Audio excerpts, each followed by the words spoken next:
बुलंद आवाज में एक बार हम सभी लोग नारा लगाएंगे, भारत माता की, भारत माता की। बहुत अच्छे।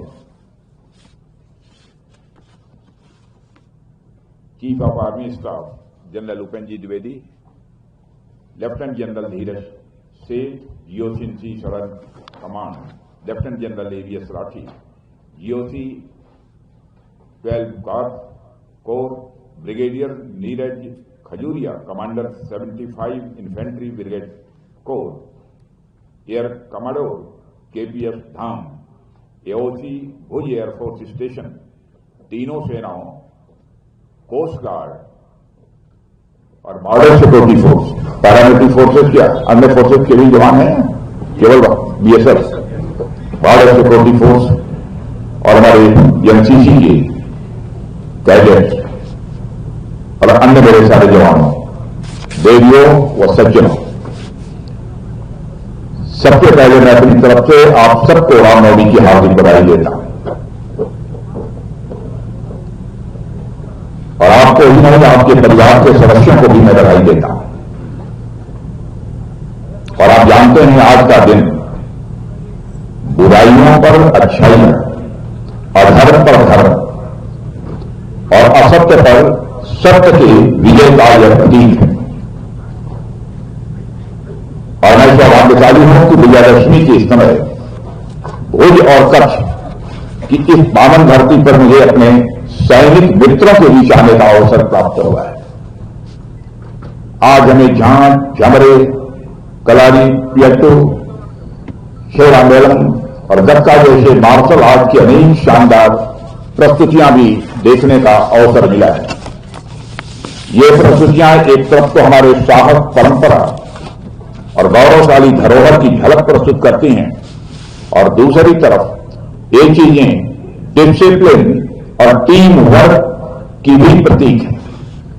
इसके अलावा आज हमें एनसीसी कैडेट्स द्वारा राष्ट्रीय एकता पर आधारित सांस्कृतिक कार्यक्रम भी देखने को मिला है, जो हमारी विविधता और एकता को भी दर्शाती है। मैं इन परिस्थितियों में शामिल सभी जवानों को और सभी कैडेट को पुनः हार्दिक बधाई देता हूं। साथियों, अभी कुछ समय पहले ही मैं भुज आया था। उस समय मेरी इच्छा थी कि मैं बड़े खाने में आप लोगों के साथ बैठकर भोजन करूं। हालांकि परिस्थितियां कुछ ऐसी थी, वह संभव नहीं हो पाया। उस दौरान मैंने सोचा था कुछ भी हो, मैं जल्द ही आप सबके बीच लौट कर आऊंगा और बड़ा खाने में आप सबके साथ बैठकर भोजन करूंगा। और हमारे army chief general Upendra ji Dwivedi ने वह अवसर मुझे उपलब्ध करा दिया है और मुझे खुशी है कि फाइनली आज मैं आप सबके बीच यहां पर उपस्थित हूं। साथियों, भुज और कच्छ की यह धरती सिर्फ एक भौगोलिक स्थान मात्र नहीं है, बल्कि यह धरती अपने आप में एक इमोशंस है, एक यह साहस की गाथा है। 1971 का युद्ध हो या 1999 का कारगिल युद्ध, कच्छ की सीमाओं ने हमेशा हमारे सैनिकों की बहादुरी को देखा है। यह वह धरती है जिसने प्रकृति के प्रकोप और शत्रुओं के आक्रमण दोनों को सदियों से चुनौती दी है। इस धरती में रेत भले ही है, लेकिन उस रेत के रग रग में वीरता कूद कूद कर भरी हुई है। साथियों, इस क्षेत्र में अनेक वीरों को जन्म दिया है। यहां के लोगों की जीवनता, उनकी कठिन परिस्थितियों में जीने की कला और उनका देशभक्तिपूर्ण जज्बा पूरे देश के लिए एक प्रेरणा का यह स्रोत है। 2001 के भीषण भूकंप ने इस क्षेत्र को कितना नुकसान पहुंचाया था, वह पूरी दुनिया ने देखा है। लेकिन भुज के लोगों ने, हमारे सैनिकों ने मिलकर जिस अद्भुत साहस और दृढ़ संकल्प के साथ इसे फिर खड़ा किया है, वह फिनिक्स पक्षी की तरह रात से उठने जैसा है। आज जो भुज हमें दिखता है, वह उसी संकल्प शक्ति का एक जीवंत प्रतीक है। फिनिक्स पक्षी के बारे में आप सबने सुना होगा, आप सब जानते भी होंगे।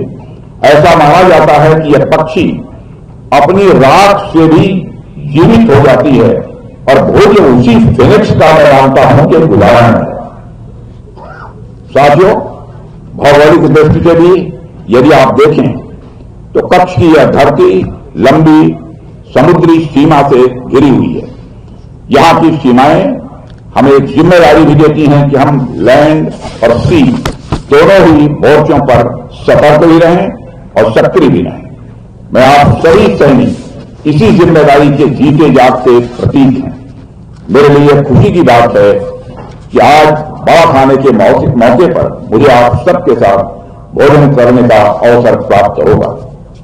साथियों, बड़ा खाने की यह परंपरा वर्षों से इसलिए चली आ रही है क्योंकि इसके पीछे कहीं न कहीं भारतीय दर्शन मौजूद है।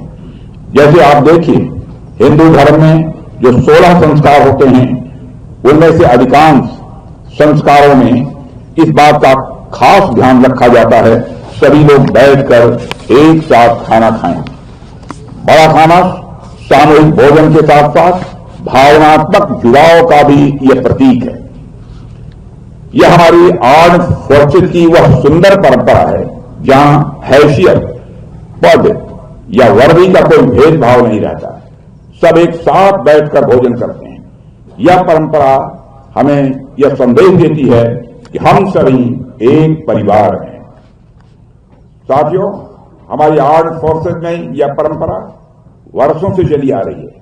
जब हम एक ही साथ बैठकर भोजन करते हैं तो यह हमें हमारे प्राचीन भारत के मूल्यों की याद दिलाती है, जहां भोजन को केवल शरीर की भूख मिटाने का ही साधन नहीं बल्कि सामाजिक एकता और भाईचारे को बढ़ाने का माध्यम भी माना गया है।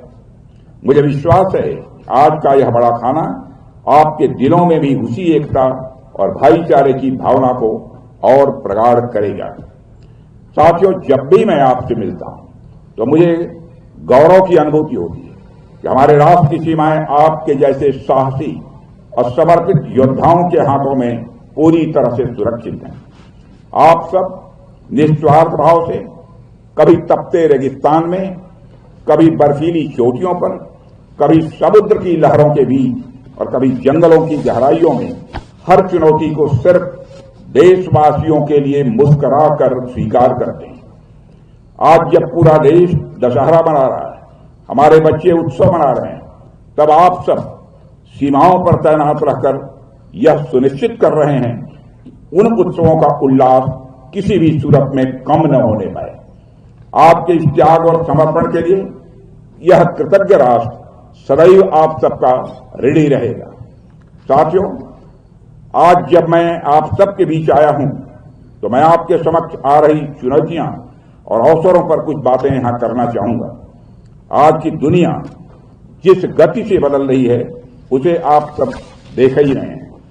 इस बदलाव में अगर विशेष तौर पर टेक्नोलॉजी को देखा जाए तो टेक्नोलॉजी का स्वरूप तो लगातार बदल रहा है। ऐसा भी देखने को मिल रहा है कि कुछ समय पहले तक जो चीज मॉडर्न टेक्नोलॉजी का पार्ट हुआ करती थी अब वो आउटडेटेड टेक्नोलॉजी का पार्ट हो गई है।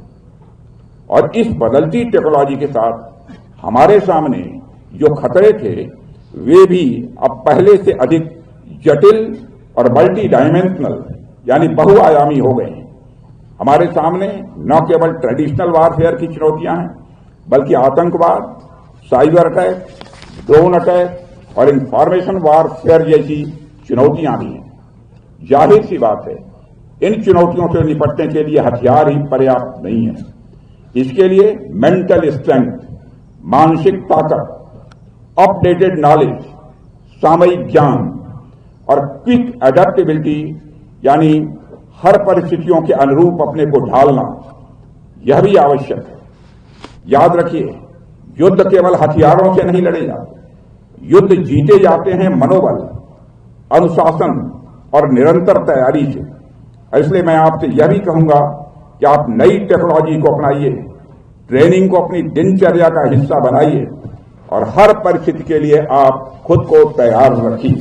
मैं जानता हूं सारे यह काम आप लोग कर रहे हैं, फिर भी रक्षा मंत्री होने के नाते मेरा दायित्व बनता है कि हम आपको स्मरण कराएं। आज की दुनिया में वही सेना अजेय रहती है जो लगातार सीखने और नए बदलावों के प्रति खुद को ढालने के लिए सदैव तत्पर रहती है।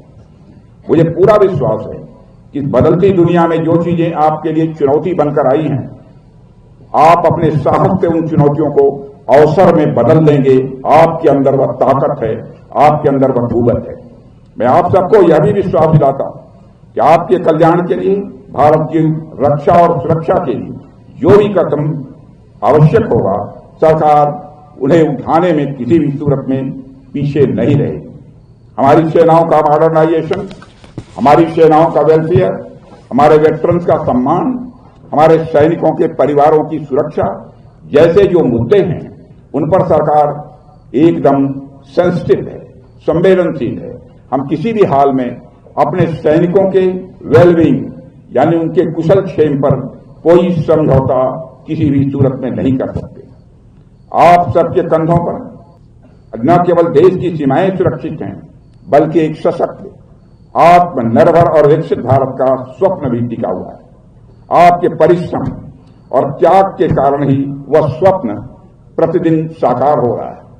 कभी कभी मित्रों में विचार करता हूं, वह कौन सी भावना है जो कि आपको इंस्पायर करती है, जो आपको प्रेरित करती है कि अपनी जिंदगी जोखिम में डालकर आप भारत की सीमाओं की रक्षा करते हैं।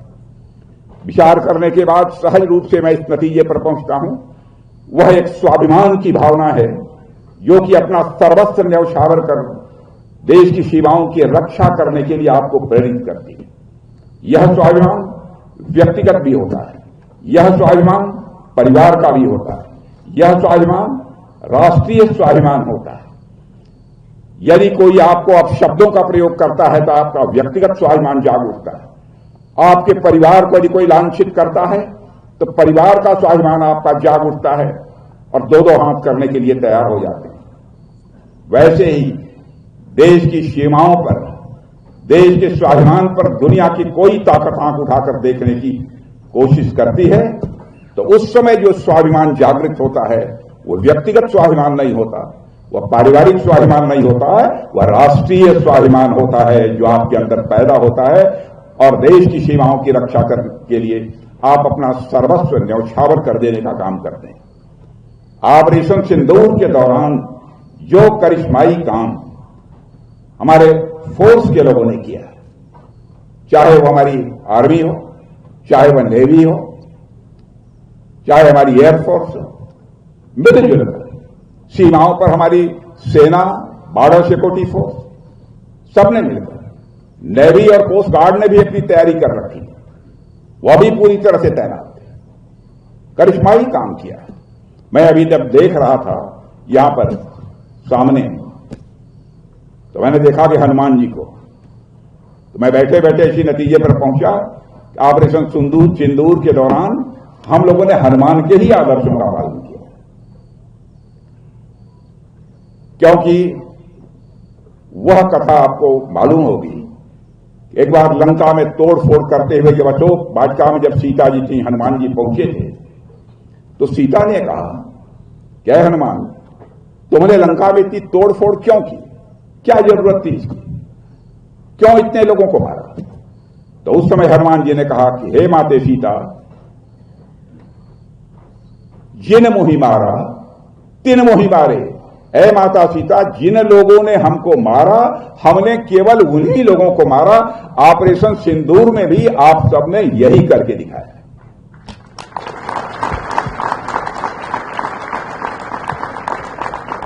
हमारे लोगों को आतंकवादियों ने मारा था, हम लोगों ने केवल आतंकवादी ठिकानों पर ही हमला किया था, वहां चोट पहुंचाकर हम लोगों ने उनका सफाया किया था। साथियों, आप सबके प्रति सम्मान का भाव पहले से भी कहीं अधिक देशवासियों में बढ़ा है और मैं मानता हूं कि आप सबके कंधों पर न केवल देश की सीमाएं सुरक्षित हैं, बल्कि एक सशक्त और आत्मनिर्भर और विकसित भारत का स्वप्न भी टिका हुआ है। आपके परिश्रम और त्याग के कारण ही स्वप्न प्रतिदिन साकार हो रहे हैं और यह सदी दुनिया में यदि किसी देश की है तो भारत की है। आने वाला वक्त भी किसी का है तो आपका है, आपके भारत का है। और हमारे प्रधानमंत्री जी के मार्गदर्शन में हमने जिस प्रकार से आत्मनिर्भरता की ओर कदम बढ़ाया है, मुझे पूरा विश्वास है कि हमारी सेना भी आने वाले समय में निश्चित रूप से दुनिया की सर्वश्रेष्ठ सेना होगी। और मुझे पूर्ण विश्वास है कि आप लोगों के सहयोग से हम इस उद्देश्य को जल्द ही हासिल करेंगे। इन्हीं शब्दों के साथ आज रामनवमी के अवसर पर भी आपको, आपके परिवार के सदस्यों को हार्दिक शुभकामनाएं देता हूं और साथ ही कल विजयादशमी की भी आप सभी को और आपके परिवार के सदस्यों को हार्दिक शुभकामनाएं देते हुए अपना निवेदन समाप्त करता हूं। आप सबको बहुत बहुत धन्यवाद।